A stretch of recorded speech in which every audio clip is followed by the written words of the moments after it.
अध्यात्म विज्ञान कोई धर्म या संप्रदाय नहीं है, ये स्पिरिचुअल साइंस है जो कुदरत के कानून पर आधारित है। ये विज्ञान पूरे ब्रह्मांड के सभी रहस्यों को उजागर करता है और जीवन के सभी पहलुओं को समझने के लिए एक नई दृष्टि देता है। इसी को आर्ट ऑफ विजन कहते हैं, दुनिया को देखने की एक नई दृष्टि, जो अध्यात्म विज्ञानी परम पूज्य स्वामी श्री कमलेशानंद जी के निर्देशन में सनातन सत्य का अनुसंधान कर हमारे जीवन को प्रकाशित करे। जय सच्चिदानंद। स्वामी जी, आप विदेश की यात्रा बहुत करते हैं, हमने पढ़ा भी है, आपने बताया भी है। और विदेश जो है वह भारतीय संस्कृति के अलावा वेस्टर्न सिविलाइजेशन कहलाती है, और इंडियन कल्चर है वो हमारी ईस्टर्न सिविलाइजेशन कहलाती है। अपना अपना जीने का ढंग होता है, अपनी अपनी सिविलाइजेशन, उसमें कोई बात नहीं है। परंतु मैं ये आपसे जो है आपका अनुभव जानना चाहता हूँ। मेरा उसके ऊपर कोई प्रतिपक्ष या कोई टिप वर्ड्स नहीं है कि अगर आप विदेश में जाकर के 4 महीने लगभग आप विदेश में रहते हैं, तो आपने क्या अनुभव किया कि अध्यात्म विज्ञान जो है आपके अनुभव के आधार पर कि विदेश वालों ने उसको ज्यादा अपनाया है, या 8 महीने आप हिंदुस्तान में रहे उन लोगों के अंदर गले ज्यादा उतरा और कुछ परिवर्तन आया। तो मैं ये इसीलिए जानना चाहता हूँ कि हमारी ईस्टर्न और वेस्टर्न जो कल्चर है उसमें सनातन सत्य जानने का इंटरेस्ट कितना है, उस दृष्टि से मैं प्रश्न कर रहा हूँ। तो कृपया दोनों तरफ के अनुभव को आप हमें बतावें कि किस तरीके से परिवर्तन, जानकारी, इंटरेस्ट लोगों का किस तरफ झुकाव ज्यादा है। प्रश्न के लिए धन्यवाद और सभी श्रोताओं को मेरा नमस्कार। सबसे पहली बात यह है कि आध्यात्म विज्ञान लोगों को बताने के लिए, समझाने के लिए हम भारतवर्ष में तो घूमते हैं और विदेशों में भी जाते हैं, मगर एक बात ध्यान में रखो, हम विदेशों में भारतीयों के लिए जाते हैं, विदेशी व्यक्तियों के लिए नहीं जाते हैं। नंबर 1। नंबर 2, कई सारे भारतीय ऐसे हैं जो ये ज्ञान से वंचित है क्योंकि वो यहाँ बार बार नहीं आ सकते, उनकी फैमिली, बिजनेस, जॉब जो भी कहो, और अगर यहाँ आते हैं तो शॉर्ट टर्म के लिए आते हैं। तो उनको अपनी धरती पर, यानी विदेश जहां उसका सिटीजनशिप है, वो धरती पे 2-4 दिन, वीक भी निकाल सकते हैं सत्संग के लिए। यहाँ सत्संग के लिए आएंगे तो 1-8 दिन मिलके चले जाते हैं। यहाँ उनके लिए ज्यादा रुकना, क्योंकि यहाँ जब भी आएंगे उनके सामाजिक कार्य होंगे, उनके घूमने फिरने का होगा, उनका रिलीजियस एक्टिविटीज भी होगी, यात्राएं करना, ये सब कुछ मिला के सोशल कारण भी होगा, शादी करना, कुछ को डेथ होना, ये वगैरह वगैरह। तो ये कारण सर आते हैं, तो वो वेरी शॉर्ट विजिट में आते हैं और पूरा विजिट का जो पैकेज होता है एवरी डे का वो कैलकुलेशन करके प्लान करके आते हैं। तो उनके पास यहाँ समझने का कोई मौका नहीं होता है क्योंकि उनका अटेंशन वहां होता है, कैसे भी करके फिनिश करके वहां चला जाओ।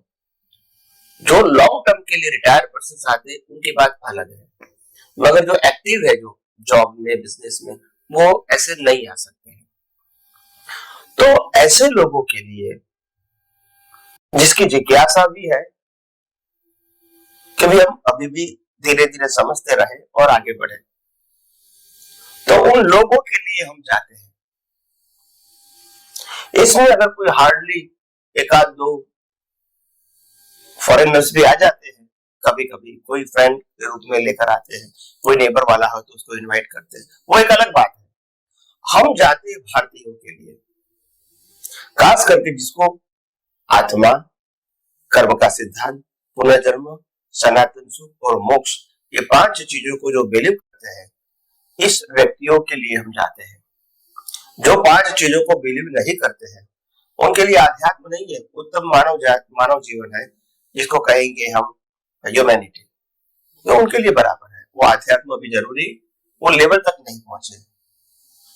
तो मेरा कहने का मतलब ये है कि विदेशों में जाते हैं, आपने कहा कि वहां का क्या अनुभव है और क्या लोगों को इतना लाभ मिलता है। तो देखो, बात यह है कि भारतवर्ष के अंदर सबसे पहले धार्मिक, आध्यात्मिक और सामाजिक माहौल जो है वो माहौल वहां नहीं है। वह सामाजिक माहौल भी नहीं है, वहां धार्मिक माहौल भी नहीं है, वहां आध्यात्मिक माहौल भी नहीं है, बनाना पड़ता है। और जैसे जैसे मंदिर बनते हैं, संस्थाएं बनती है, समुदाय बनता है, और धीरे धीरे ये माहौल बना रहे हैं।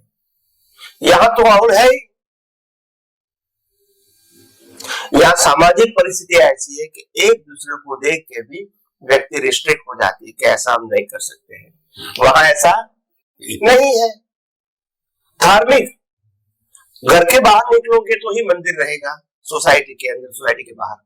तो ये माहौल यहाँ है और लोगों को जाने का मन भी होता है क्योंकि माहौल है। और नहीं जाएंगे तो लोग भी कहेंगे मंदिर में नहीं आते। वो तो हम तो करना चाहिए ना, ये कोई बड़ी बात तो नहीं है। We are the Hindus, okay. तो ये कल्चर है यहाँ।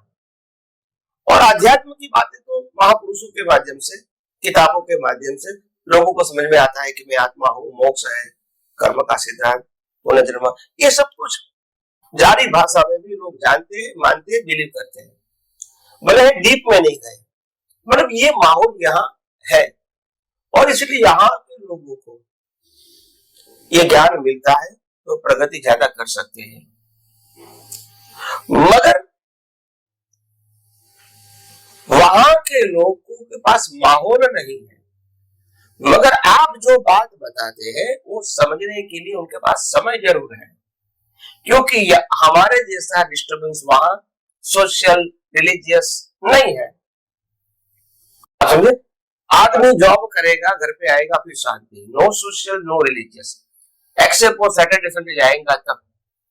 5 दिन का तो रूटीन लाइफ होता है। क्या होता है? रूटीन। तो 8 घंटा काम, घर पे आए, खाना खा के देखो, 1-2 घंटा दे सकते हैं अगर इंटरेस्ट है तो आध्यात्म में। यहाँ ऐसा पॉसिबल?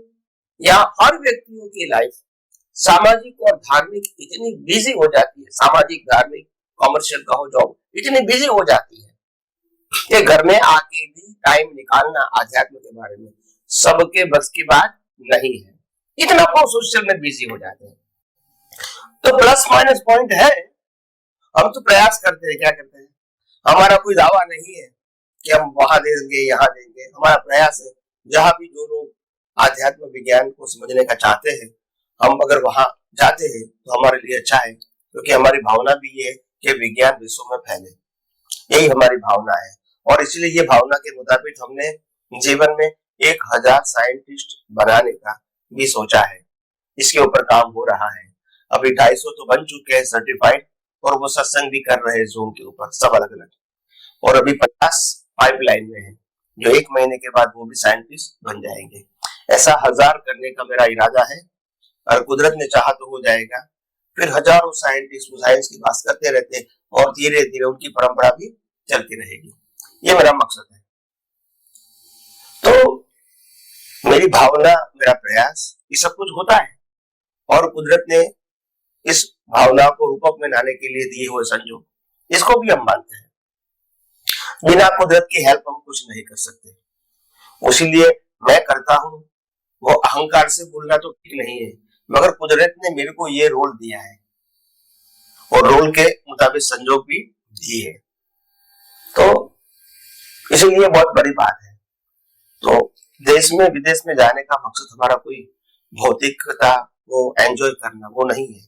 हम वहां भी मंदिरों में जाते हैं, हर धर्म के मंदिर में जाते हैं, नेचुरल एनवायरनमेंट में घूमते भी हैं, समय मिलता है तो साइट सीइंग पे भी जाते हैं, ऐसा नहीं कि नहीं जाते हैं। मगर मूल मकसद होता है कि कैसे भी करके लोगों के साथ जुड़ के आध्यात्मिक विज्ञान को पेश करें, क्योंकि बहुत अंतर रखेंगे तो फिर बात करेंगे नहीं लोग। तो जुड़ जाना चाहिए उनके जीवन में। तो शायद उसको सामाजिक प्रश्न होता है और कोई डिफिकल्टी आती है तो भी हम गाइड करते हैं आध्यात्म के अलावा, क्योंकि तभी तो नदी क्या आएगी, नहीं तो कौन सुनेगा फिर। तो इसीलिए जब आपको वो आध्यात्म विज्ञान फॉलो करता है तो इसको कोई सामाजिक प्रश्न आएगा तो आपके पास ही आएगा और किसके पास से आएगा, क्योंकि वो आपको बिलीव करता है, आपके ऊपर ट्रस्ट रखता है, क्योंकि आपका जो गाइडेंस होगा वो हमारे लिए सर पे है। तो इसीलिए सामाजिक धार्मिक प्रश्नों के लिए भी हम जुड़ते हैं, प्रत्यक्ष परोक्ष फोन या व्हाट्सएप के माध्यम से उत्तर भी देते हैं, बात भी करते हैं। मिलने का तो साल में एक ही बार होता है, सभी व्यक्तियों को सभी सेंटर पे एक ही बार मिलता हो। कोई व्यक्ति अपने आप समय निकाल के दूसरे सेंटर पे आ जाती है, वो एक अलग बात है। हम हर सेंटर पे साल में एक ही बार जाते हैं विदेश में, और भारतवर्ष में 2-3 जगह छोड़ के, जैसे अहमदाबाद है, बड़ौदा है और बंबई है, ये 2-3 जगह, सूरत है, ये 2-3-4 जगह छोड़ के हर जगह पे जाते हैं भारतवर्ष में भी, नॉर्थ साउथ ईस्ट वेस्ट, वो एक ही बार जाते हैं, क्योंकि इतना समय भी नहीं मिलता है। तो इसीलिए जहां तक कुदरत की हेल्प है और जहां तक स्वास्थ्य अच्छा है और जहां तक जब सुविधा चाहिए वो मिलती रहती है, वहां तक काम होता रहेगा। और आखिर स्वीप तो कुदरत के हाथ में है, हम तो भाव कर सकते हैं, संजोग देने वाले बनाने वाले वही है और मिटाने वाले भी वही है। तो हम तो एक इंस्ट्रूमेंट के रूप में काम करते हैं, हमारी भावना के मुताबिक कुदरत ने संजोग दिया है और संजोग में जो कुछ पैकेज होगा वो धीरे धीरे खत्म हो रहा है। तो इसीलिए हमने देखा कि विदेशों में भी बहुत सारे लोग इंटरेस्टेड है जो विज्ञान में डीप में जाना चाहते हैं, प्रश्न भी करते हैं, फोन भी करते हैं, मैसेज भी रखते हैं, और कई सारे थिंकर ऐसे भी होते हैं जो इसमें ज्यादा अध्ययन करते हैं। तो अच्छी बात है। तो हमारा तो नम्र प्रयास है बस, और समय और संजोग के अधीन ये काल में हम आर्य अनार्य करते रहेंगे तो ये ठीक नहीं है। एक जमाना था, उस जमाने में क्योंकि अनार्य में कुछ था ही नहीं और नहीं हम लोग जाते थे, तो उस जमाने की बात अलग थी कि जब अनार्य प्रदेश में कुछ संस्कृति ही नहीं थी तो वहां जाने का कोई मतलब नहीं था। अभी तो आर्य लोग ही अनार्य में चले गए, तो फिर इसीलिए वहां माहौल बन गया कि आप वहां जाके भी उनको बता सकते हैं, एनआरआई बन गए। हाँ, तो इंटेंशन वही है। तो इसीलिए उस जमाने में जो आर्य अनार्य प्रदेश की बात, बाउंड्री की बात थी, समंदर की थे ही नहीं थी लोग। तो हाँ, तो एक सब परिस्थिति आती है, आज स्थिति अलग है। एनीवे, तो इसीलिए हम विदेशों में जाते हैं कुदरत के सहयोग से और लोगों के सपोर्ट से, और काम होता रहता है और हम आगे भी करते रहेंगे जहां तक कुदरत हमको साथ देगी। यही हमारी तो अच्छी स्वामी जी, आपका बहुत बहुत धन्यवाद। भारत और भारतीयतर यानी कि बाहर जो है आपने डिफरेंस बताया, वो खाली जानने की दृष्टि से मैंने पूछा था। वहां के लोगों को आप माहौल बनाने के लिए जाते हैं, भारतीय लोगों के साथ में आपका इंटरेक्शन होता, क्योंकि वो उन लोगों का माहौल मिलता नहीं, उनमें नेचुरल है। जिसको माहौल नहीं, जिसको भूख होगी वही भोजन की तलाश करेगा, तो उनको ज्ञान की भूख है, इसलिए आपको बुलाते हैं। तो अच्छा है, जिसको वो इंटरेस्ट होगा तो वो डेवलप भी होगा, तो बहुत अच्छा है। ऐसे लोगों को भी छोड़ना नहीं चाहिए। और भारत में जो माहौल है सामाजिक धार्मिक है, वो एक दूसरे नजदीक भी, कट्टरता भी बहुत है, बहुत सी चीजें हैं, फिर भी आप अपना प्रयास कर रहे हैं। स्वामी जी, आपके प्रति बहुत धन्यवाद, कृतज्ञता। स्वामी जी, कोई भी चीज को, कोई भी कहना चाहिए ऑर्गेनाइजेशन को या कोई भी थीम को, कोई भी सिद्धांत को लंबा चलाने के लिए कोई प्लानिंग की आवश्यकता होती है। हालांकि आपने बताया कि 1000 साइंटिस्ट आप बना रहे हैं और 250 बन गए और 150 और पाइपलाइन में है, 300 है, लेकिन ये सारा व्यवस्थित रूप से चलता रहे तो एक व्यवस्था की दृष्टि से कहीं कार्यालय हो, वहां व्यक्ति हो जो आपकी इंफॉर्मेशन भेजता रहे, कोई किसी के जो है वो पोस्ट आए, या मतलब एक वर्किंग कार्यालय जो, तो कोई ऐसा आपने कोई कार्यालय बना रखा है जहां पर कि व्यक्ति आपके बारे में पता कर सकता है, कोई पोस्ट भेज सकता है, कोई क्वेरी है, कोई मैगजीन है, कोई बात है, ये है जो नॉर्मली संस्थाएं किया करती। तो क्या कोई इस तरीके की व्यवस्था बनी हुई है या आप बनाना चाहते हैं या आपके कोई दिमाग में है? मैं तो ऑर्गेनाइजेशन की दृष्टि से कह रहा हूँ, मैं कोई ये नहीं कह रहा हूँ कि तामझाम लंबा खड़ा करो, वो बात नहीं है। तो ऐसी कोई रूपरेखा हो तो कृपया बतावें, ताकि समस्त श्रोताओं को और हमारे महात्मा जिज्ञासुओं को ये जो है पूरा जानकारी मिल सके। प्रश्न के लिए धन्यवाद।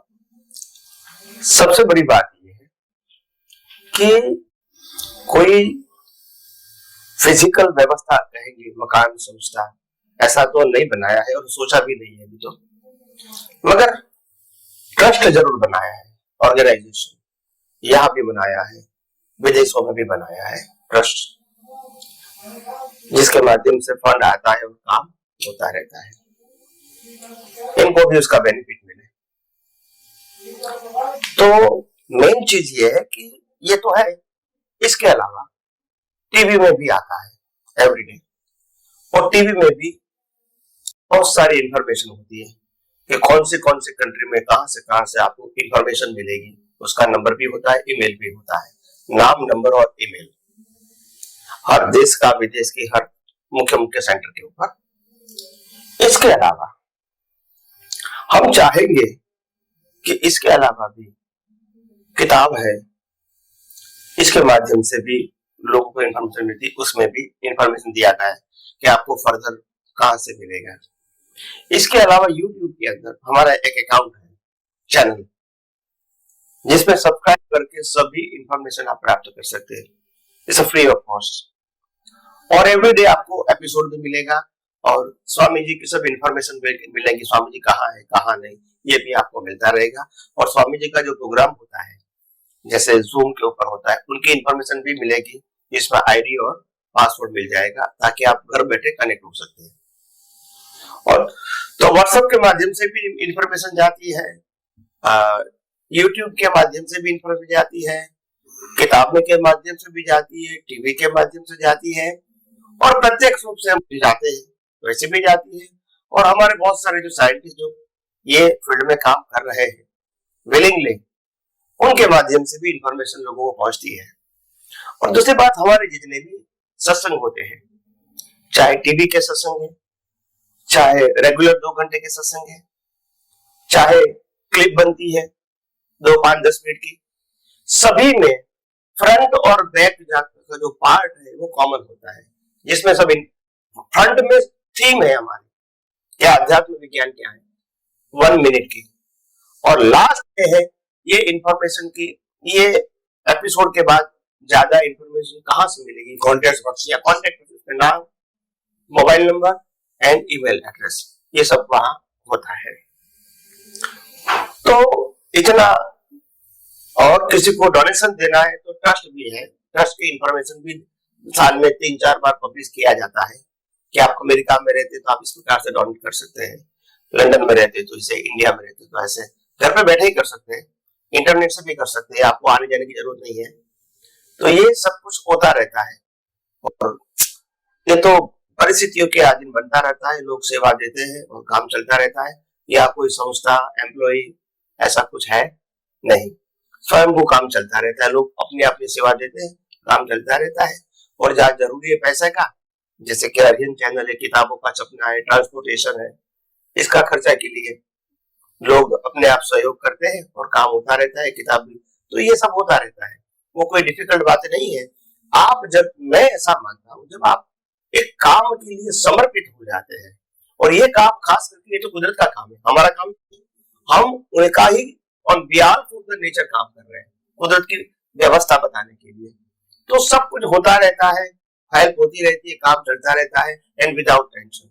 इतना बड़ा कारोबार है, लोग 10, 12, 13 लाख लोग एवरीडे सुनते हैं तो भी कोई टेंशन नहीं है, हजारों वीडियो लोग हर रोज देखते हैं तो भी कोई टेंशन नहीं है, किसी को भी नहीं है, क्योंकि ये सहज हो रहा है।